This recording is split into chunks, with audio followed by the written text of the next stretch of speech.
History repeats itself endlessly for those who are unwilling to learn from the past.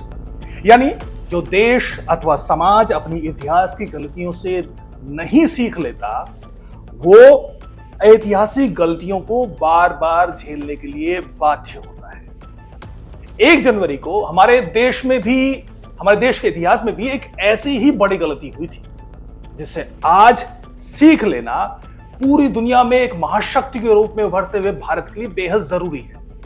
ये ऐतिहासिक भूल हुई थी 1 जनवरी 1948 को, जिसको किया था पंडित जवाहरलाल नेहरू ने, जो कि उस वक्त तत्कालीन प्रधानमंत्री हुआ करते थे।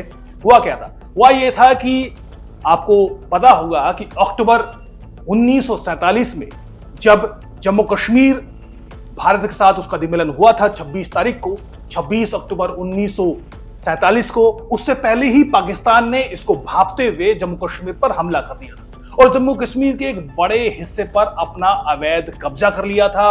पाकिस्तान की सेना के सैनिक कबायली भेष में जम्मू कश्मीर में वहां के लोगों पर अत्याचार कर रहे, मार रहे थे, गांवों को जला रहे थे, कस्बों को तहस नहस कर रहे थे और जम्मू कश्मीर के एक बड़े हिस्से पर 26 अक्टूबर 1947 तक कब्जा कर लिया था।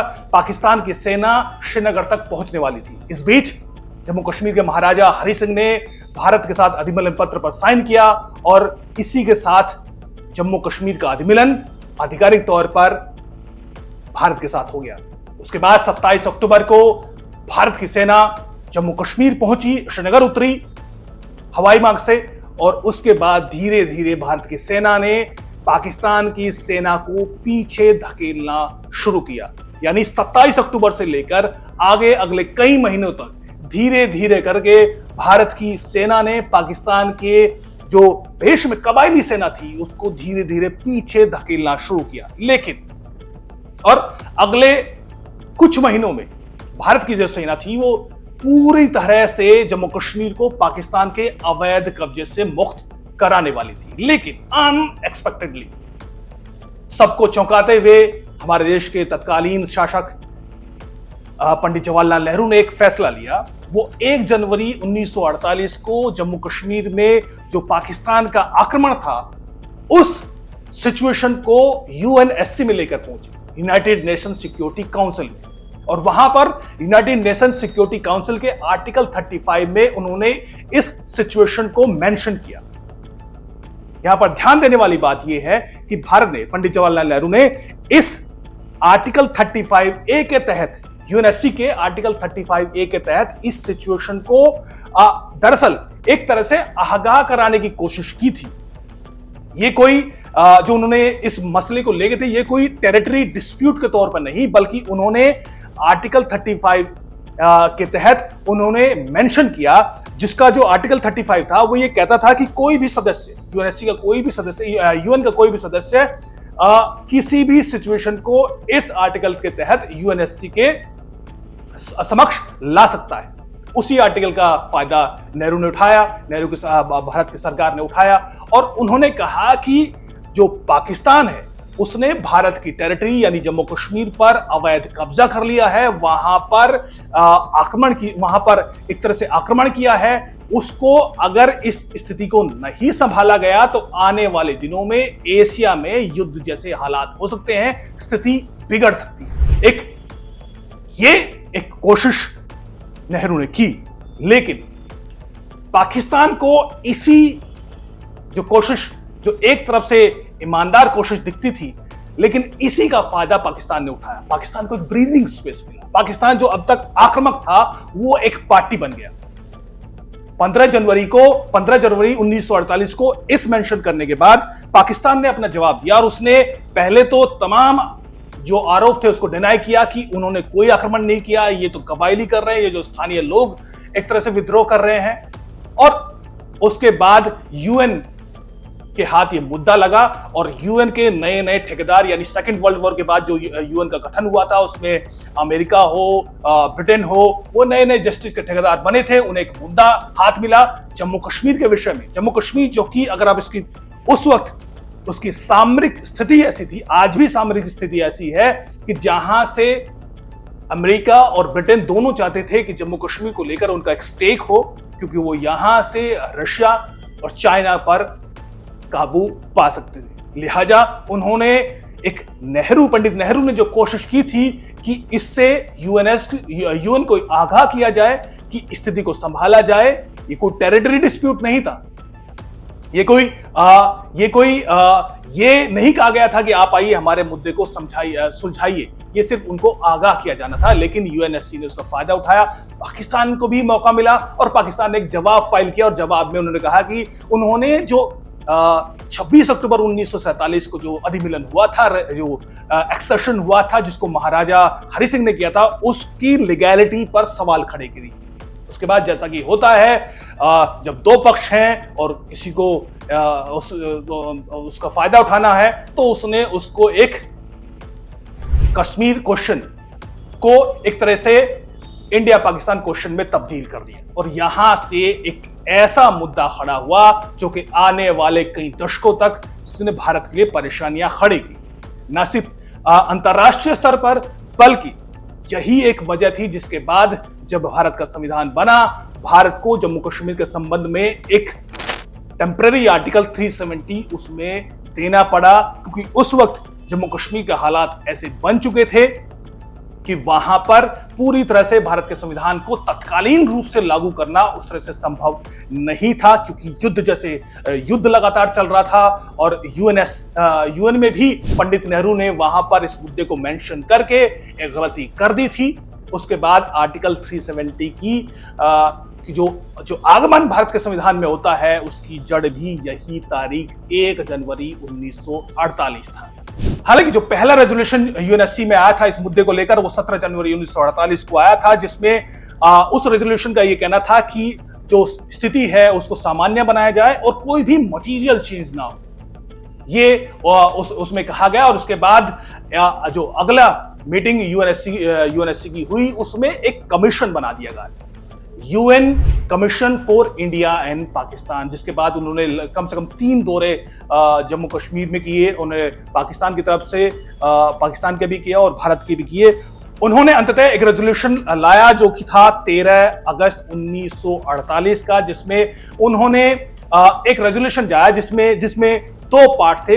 पार्ट 1 के मुताबिक जो जम्मू कश्मीर में जो युद्ध चल रहा था भारत और पाकिस्तान के बीच में, जो पाकिस्तान की सेना जम्मू कश्मीर में कब्जा जमाए बैठी थी, उसको भारत की सेना पीछे धकेल रही थी, उसमें सीज फायर की बात इसके पहले पार्ट में की गई है और दूसरे पार्ट में एक सॉल्यूशन दिया गया था। और सॉल्यूशन के तहत, इस रेजोल्यूशन के तहत 3 अलग अलग पार्ट थे। पहले पार्ट में जो पाकिस्तान की सेना ने कबायली भेष में जो हमलावर थे उनको पीछे हटने को कहा गया था, यानी जम्मू कश्मीर के अवैध कब्जे से पाकिस्तान को अपनी सेना को खाली करना था। दूसरे पार्ट में यह होना था कि जब पाकिस्तान की सेना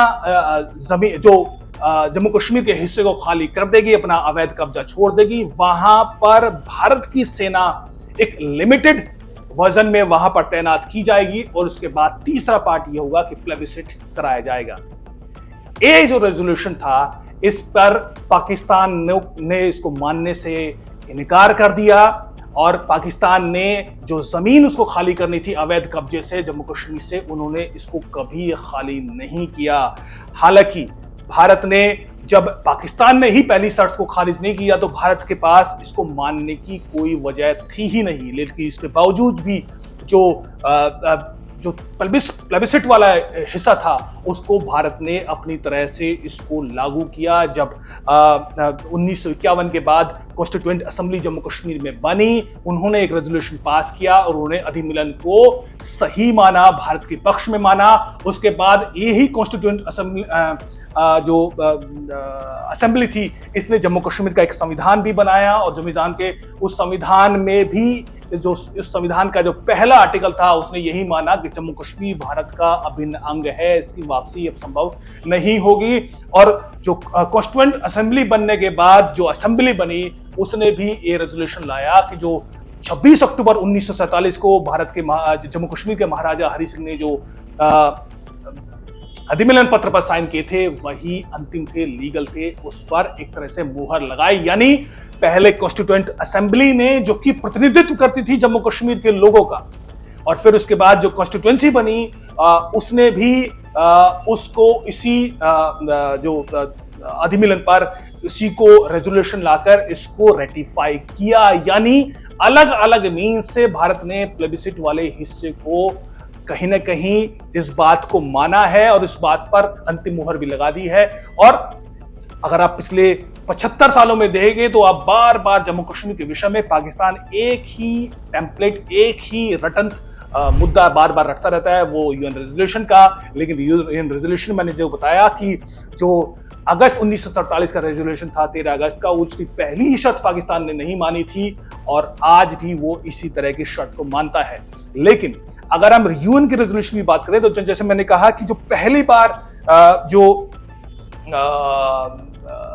यूएन में जम्मू कश्मीर को लेकर प्रश्न उठा था वो जनवरी 1948 में उठा था। उसके बाद दूसरे अंतिम जो प्रश्न यूएन में उठा था वो 1965 में उठा था। उसके बाद कभी भी यूएन में जम्मू कश्मीर को लेकर चर्चा नहीं हुई। यानी यूएन में भी ये मुद्दा हमेशा के लिए दफन हो चुका है। और इसमें अंतिम कील जब 1971 के वॉर के बाद, जब 1972 में भारत और पाकिस्तान के बीच शिमला समझौता हुआ था, उसमें ये फैसला लिया गया था कि दोनों ही देश आपसी सहमति से अपने बीच के मुद्दों को आपसी सहमति से तय करेंगे। किसी भी कोई भी बाहरी शक्ति या तीसरा पक्ष इसमें दखल नहीं देगा। किसी भी विषय को लेकर अगर कोई मुद्दा है भी, कोई कंटेंशन है भी, तो उसमें आपसी सहमति से द्विपक्षीय समझौते के साथ द्विपक्षीय बातचीत के बाद ही मुद्दे को सुलझाया जाएगा। यानी 1972 में खुद पाकिस्तान ने शिमला समझौते में इस यूएन के मसले को उस पर उसकी जो कॉफिन था उस पर अंतिम कील खुद पाकिस्तान ने ठोक दी थी। और आज भी भारत का जो ऑफिशियल स्टैंड है वो यही है कि शिमला समझौता जो है उसी के तहत हम आगे भारत और पाकिस्तान के बीच कोई भी मुद्दा होगा तो उसको समझौते को हम शिमला समझौते की रोशनी में ही मानेंगे। आज सिचुएशन क्या है? जो गलती 1 जनवरी 1948 को भारत ने कर दी थी, नेहरू ने कर दी थी, उसका नतीजा मैंने पहले ही उसमें कहा कि पहले आर्टिकल 370 लाया गया। लेकिन आप जानते हैं कि उस ऐतिहासिक गलतियों को आज जब भारत मजबूत हुआ, भारत का लोकतंत्र मजबूत हुआ, भारत की सरकार मजबूत हुई, तो उसने एक झटके से पहले उस आर्टिकल 370 का खात्मा किया 5 अगस्त 2019 को। उसके बाद उस पर मुहर अंततः आपको पता है कि भारत की सुप्रीम कोर्ट भी लगा चुकी है, वो मान चुकी है कि वो टेम्परेरी था, वो उसका खात्मा हो चुका है। अब दूसरा मुद्दा हालांकि अभी भी बचा है, उस गलती की वजह से हुआ जब भारत की सेना पीछे पाकिस्तान की सेना को पीछे धकेल रही थी और अगले चंद महीनों में वो पूरी तरह से जम्मू कश्मीर के तमाम क्षेत्र को खाली करा सकती थी। उसको यूएन में ले जाकर वहां पर एक तरीके से सीज फायर मानने को मजबूर होकर एक बड़ा हिस्सा जो पाकिस्तान के कब्जे में पिछले 75 सालों से है वो अब एक इश्यू बना हुआ है।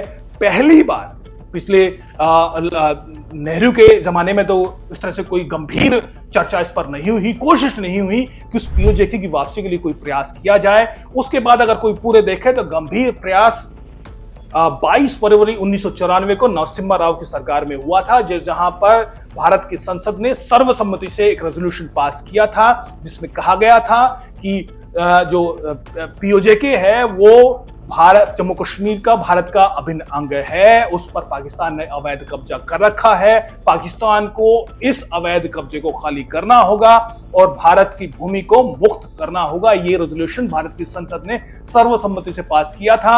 आज जबकि 370 हट चुका है और बार बार जब भी भारत और पाकिस्तान के बीच इस तरह मुद्दा उठता है और भारत की सरकार भी लगातार यही कहती है कि अब जो मुद्दा बचा है जम्मू कश्मीर को लेकर वो है पीओजेके का मुद्दा।